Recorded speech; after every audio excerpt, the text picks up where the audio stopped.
你試下諗反，啱啱過去嗰個星期日，你喺關口排緊隊，前面係幾百個拖住篋，攞住一大袋二大袋手信嘅遊客，後面係咁推，係咁湧嘅人潮。嗰一刻你明明係啱啱去完旅行返嚟，照理應該係充滿電，神清氣爽㗎嘛，但點解你個心入面嗰團火係咁燒，覺得仲攰過返工，甚至想喺現場大叫一聲？呢種感覺，相信大部分香港人都感同身受。我哋成日話去旅行係叉電，但係點解我哋每次返到香港，反而好似漏電漏得仲犀利？今日我就同大家拆解一下呢種玩完仲攰過返工嘅現象，究竟大腦入面發生咗咩事？點解過關嗰幾十分鐘會成為壓死駱駝嘅最後一條草？等我哋一齊揾出嗰個令大腦壓力爆煲嘅致命元兇。其實好多人去旅行，本質上唔係休息，而係換個地方體力勞動。你諗下，由2023年全面復常開始，香港人嗰種報復式旅遊簡直係去到一個瘋狂嘅地步。無論係去日本行足2萬步，定係返內地食足3餐馬拉松式咁飲飲食食，我哋嘅行程表往往排得仲密過返工嘅日程。由朝早8點出發到凌晨12點返酒店，你個大腦其實一直處於高度興奮同埋接收新資訊嘅狀態。多巴胺係咁升，令你覺得好嗨，但係你嘅身體其實已經喺度透支緊。到咗要返香港嗰一刻，我哋個腦就會開始進入一個過渡期。呢個過渡期係最危險嘅，因為你嘅大腦要由放假模式強行切換返去生存模式。當你行到去羅湖、落馬洲或者係港珠澳大橋嗰陣，嗰種環境嘅劇烈轉變，就係壓力爆煲嘅導火線。你試下想象，你喺一個充滿噪音、空氣唔流通、人山人海嘅空間入面，你嘅感官係處於超負荷狀態。科學上呢種叫感官過載。你嘅耳邊係細路仔嘅喊聲，篋碌摸過地面嘅嘶嘶聲，仲有各種大聲公嘅廣播。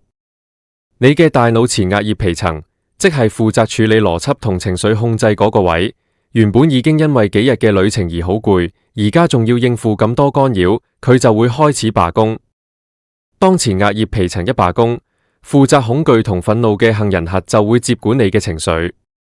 呢個就係點解你過關嗰陣，只要有人撞一撞你，或者有人打尖，你就會谷到一肚氣，甚至想同人開火。呢種唔係單純嘅脾氣差，而係大腦喺極度疲累下嘅一種自我防禦反應。再講，香港人對效率有一種近乎病態嘅追求。我哋由細到大受嘅教育，都係要快、要準、要唔好蝕底。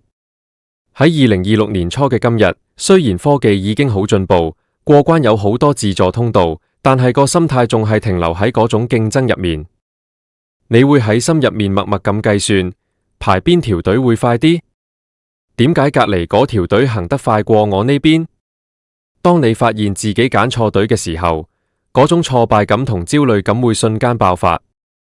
呢種心理壓力，其實係源於我哋對環境失去咗控制感。喺公司返工，你大概知今日要做啲咩，但係喺關口，你完全控制唔到人流，控制唔到個電腦系統會唔會突然壞咗。呢種無力感係最消耗精神能量。仲有一個好重要嘅心理因素，我哋叫假期結束焦慮症。當你踏入香港境內嗰一刻，你腦入面諗嘅唔係旅行玩得好開心，而係聽日又要返工，份報告未寫完，又要面對嗰個乞人憎嘅老細。呢種預期性嘅壓力會令你嘅皮質醇，即係壓力荷爾蒙，喺你過關嗰一刻急劇飆升。你明明仲喺個旅程嘅尾聲，但你個心已經返咗公司坐。我識得一個朋友，佢今年已經40零歲，係一間大公司嘅中層經理。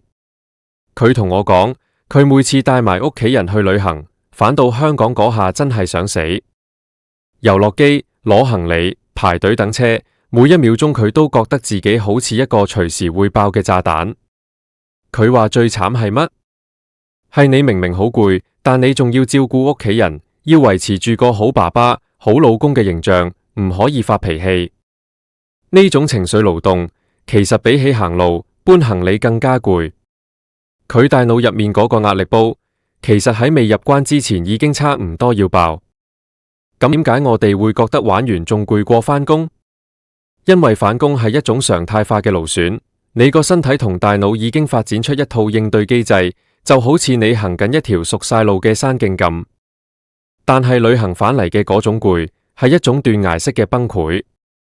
你由一個極度放鬆或者極度亢奮嘅狀態，突然被調入一個極度壓抑、極度擁擠嘅現實環境，呢種心理同生理嘅落差，會令你產生一種適應不良。其實要拆解呢個壓力元兇，我哋要學識重新定義休息。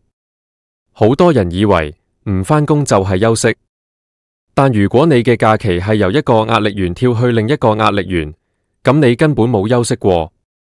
我哋成日講心態決定境界，呢句說話雖然老土，但係喺過關呢件事上面係絕對正確。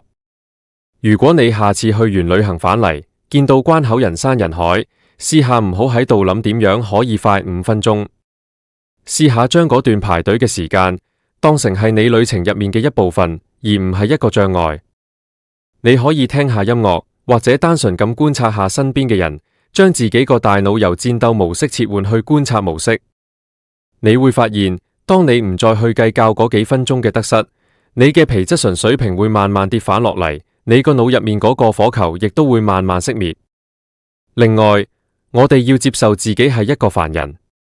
2025年嘅研究顯示，長時間嘅感官過載對成年人嘅神經系統影響係深遠嘅。如果你已經係30幾40歲，你唔好期望自己仲好似20零歲嗰陣咁，可以凌晨機返到香港，然後即刻返工。如果你嘅行程排到最後一刻，你係冇俾空間大腦去做緩衝。最好嘅做法係喺旅程結束之後，留返起碼半日甚至1日嘅空白時間。呢段時間唔係用嚟洗衫、執屋，而係用嚟俾大腦重新對接返現實生活。好多香港人會覺得留喺屋企一日乜都唔做係好浪費，因為假期好珍貴。但係如果你因為想玩盡佢而搞到自己返到香港之後，要用1個星期嘅時間去恢復元氣，咁究竟邊樣先至係真正嘅浪費？我哋喺度拆解緊嘅唔單止係點樣去處理過關嘅憤怒，而係點樣喺呢個節奏快到令窒息嘅城市入面揾返一點點心理空間。香港嘅生活環境本身就係一個巨大嘅壓力源，高密度嘅住宅、擁擠嘅交通、極快嘅生活節奏，呢啲嘢平日已經不斷侵蝕緊我哋嘅精神健康。去旅行原本係一條逃生門，但如果我哋連逃生嘅過程都搞到好似打仗咁，咁呢個世界就真係冇地方可以俾我哋喘息。